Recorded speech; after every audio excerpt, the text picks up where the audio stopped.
buhay, isang mapagpalang araw sa ating mga kabuhay na taga-subaybay. June 19, ano nga bang espesyal sa araw na ito? Ang ating pambansang bayani na si Dr. Jose Rizal ay ipinanganak sa araw mismo na ito. At kaalinsabay sa kanyang pagsilang ay taos-puso naming ilulunsad ang isang kakaibang Facebook page na magbibida ng mga kwento ng mga karaniwang tao na may di pangkaraniwang kwento. Sa hapong pong ito, ang paksa na aming pag-uusapan ay nakatuon, When a Hero is Born. At tampok ang ating bisita, isang kapita-pitagang kaibigan ko, Ma'am Teresa Tan Rodriguez. Welcome, Ma'am. Salamat po, magandang buhay mga kabuhay. Tayo po ay nalulugod, nagagalak at nasisiyan po sa inyong paanyaya. Salamat at maraming salamat po Sir Glenn. Ito po siya po si Sir Glenn, yung kahawak kamay po natin dito sa Hay Buhay habang nabubuhay. Sir Glenn? Wow, thank you naman, Ma'am Ter. Isang mga salitang nakakataba talaga ng aking puso. Kaibigan talaga kita. Okay. So, pag-usapan na natin, Ma'am Ter, dire-diretso na tayo. Wala nang padili-delay. Pag-usapan natin yung tungkol sa salitang bayani. Ma'am Ter, sa iyong pagkakalam, sino nga ba ang isang bayani? Sa ngayong panahon, sa kasalukuyan po, siyempre yung mga mag-aaral po natin, mga estudyante po natin, sila po yung mga magiging bayani natin sa kasalukuyan. Di po ba? Approve po yan dahil karamihan po sa ating mga manunood at tagapakinig ay mga kabataan, mga mag-aaral, no? Opo. At itong talakayan natin, Ma'am Ter, ay pinapanalangin natin na makakatulong sa pag-unlad ng kanilang mga pagkatao at ng kanilang mga buhay, ika nga. Ngayon, marami kasi, Ma'am Ter, na mga tao sa ngayon ay yung kanilang kamalayan ay nakakahon doon sa salitang bayani na tila bagay napakahirap. Wag na lang dyan kasi baka anong mangyari sa pang nakakatakot pakinggan. Kailangan mong ibuwis yung buhay mo. Sa iyong palagay, Ma'am Ter, paano pa nga ba maging isang bayani sa isang espesipiko, isang karaniwang pamamaraan nang sa ganon ay maingganyo natin ang ating mga taga-subaybay na kayang-kaya pala na mag-isang bayani sa isang karaniwang gawain? Opo, pwede po talaga. Very possible. Okay, sa mga kabuhay po natin diyang mga mag-aaral, ito po sila may mga simpleng kaparaanan po para magiging modelo po tayo ng, ang pagiging modelo po natin, magiging lalabas po siyang magiging bayani po tayo. Modelo ng ano, ng kabutihan, ng kabaitan, katapatan, at saka higit sa lahat po yung kabanalan. Be holy because our Father in heaven is holy. Sir Glenn? Yes, I agree. Saludo ako talaga sa mga salitang namutawi sa iyong bibig, Ma'am Ter. Yung kabutihan, yung especially yung salitang kabanalan kasi we are looking talaga sa ngayon ng isang banal na tao, no? Kaalinsabay ng isang bayani, ika nga na ating pag-uusapan. So, sa simpleng kaparaanan, Ma'am Ter, ano po ba yung maipapayo mo sa ating mga kabataan o sa mga miyembro ng pamilya, sa kanilang bahay, sa mga mag-aaral sa paaralan, o saan man sila naroon, paano ba, ano bang dapat gawin upang maging isang bayani sa mga simpleng mga pagkakataon? Okay, sa kanilang munting pag-iisip bilang mga mag-aaral, akala po nila tayo talagang imposible. Pero hindi po talaga. Kasi ang pagiging bayani, pag may ginagawa po tayong mabuti, yung kabutihan na yan, yung kabaitan na yan, katapatan, tsaka higit sa lahat, yung magiging banal, magagawa po natin mula sa ating pamamahay, nag-uumpisa po lahat sa ating pamamahay, kung saan tayo po bilang isang membro ng ating pamilya, dapat ginagawa po natin ang ating mga tungkulin bilang isang member of the family. Yun na po yung tumutulong po tayo sa lahat ng mga gawaing bahay. Tayo po'y merong kooperasyon, nagdadamayan po tayo dyan. So, nagkakaintindihan buong pamilya po. And then, syempre, lalabas yung pagmamahalan. Nagiging banal na po tayo, diretso yung ang buhay po natin talagang andyan yung mga magulang natin, merong respeto po dyan, lumalabas yung respeto, pagmamahal sa bawat isa, and then nagdadamayan po talaga.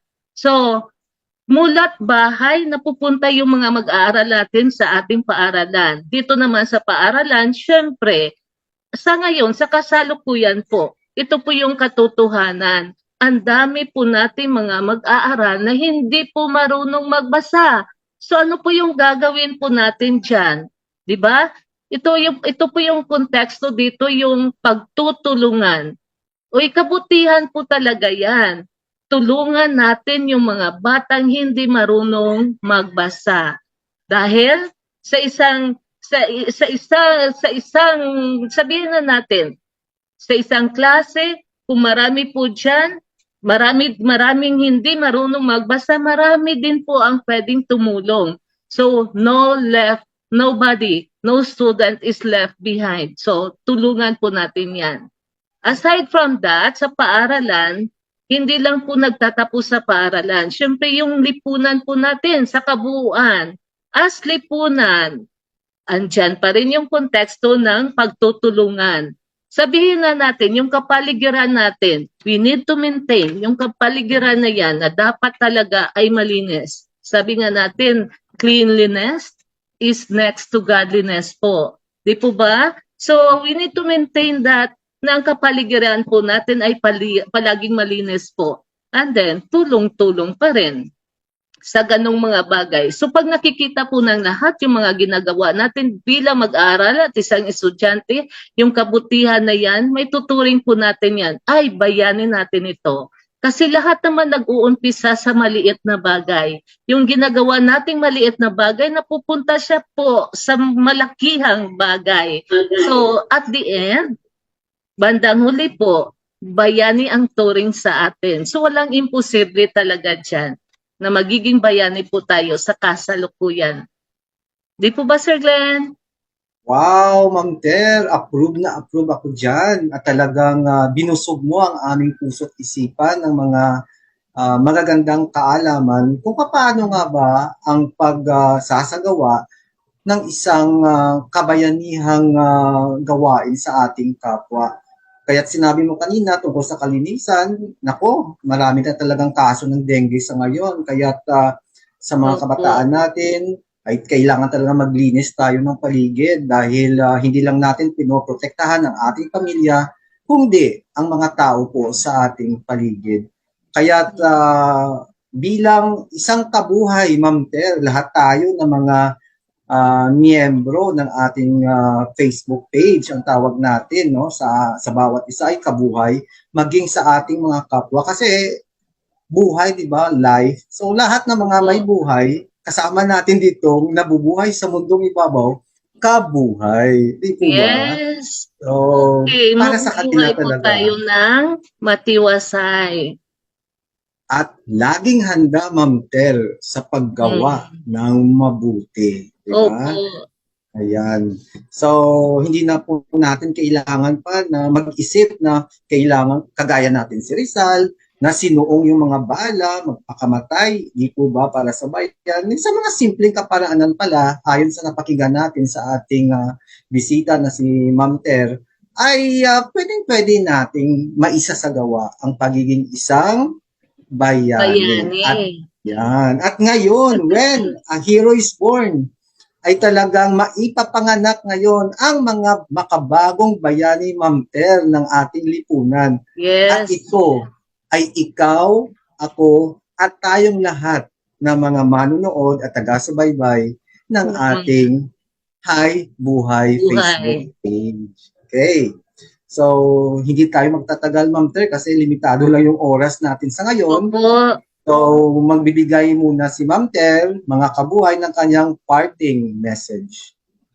Yes po, sana naman yung butil ng kaalaman, kahit kunti lang muna po dahil kita-kits po tayo mamayang gabi at 6:30 po.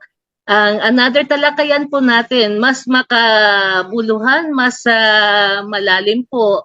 Ngayon, mamayang gabi at 6:30 p.m., kita-kits po tayo dyan mga kabuhay. Yes, Ma'am Ter, talagang buwis buhay na talakayan ang kanilang mapapanood mamaya 6:30 p.m. po. At bilang pangwakas po na pananalita, kung si Dr. Jose Rizal ay tinagtad ng bala ang kanyang katawan ng ilang segundo bago siya namatay, mayroon pong Diyos, anak po ng Diyos na nagkatawang tao at naging kasama natin dito sa sanlibutan na tagtad din ang kanyang katawan ng sugat habang siya ay nakabayubay po sa krus at binawian ng buhay. Itong Diyos na nagpakamatay para sa atin, inialay ang kanyang buhay upang tayo ay mabuhay. Mabuhay mga kabuhay nating taga-subaybay, at dito po nagtatapos ang isang makabuluhang episode ng ating Facebook page, Hay Buhay. Yes. Hanggang sa muli, kita-kits po tayong lahat. Ma'am Ter, 6:30 po. 6:30 po mamaya, at kami po ay nag-iiwan ng Hay Buhay! Buhay.